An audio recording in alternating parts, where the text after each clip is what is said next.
nila. Ito po guys, ang mga bayabas guys. Ayan, ito ang kanilang mga prutas guys, ang suha. Ayan guys, ito ang kanilang mangga guys. Ayan. Yan guys, ayun yung mga kanilang mga saging guys, oh. Ayun ang tubo guys. Kaya, ayan, marami pong pananim dito sa lugar na to guys, di ka magugutom guys. Itong mangga guys, paubos na kasi pinitasan na namin to guys. Kailan lang kami namitas ng mga hinog nito guys. Ang kapal ng bunga nito. Ayan. Ito ang mga papaya, ayan. Ayun, ang saging nila guys, oh.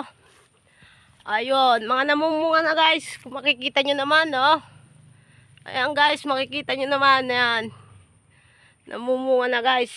Ayan pa ang kanilang kamote guys. Sa likod.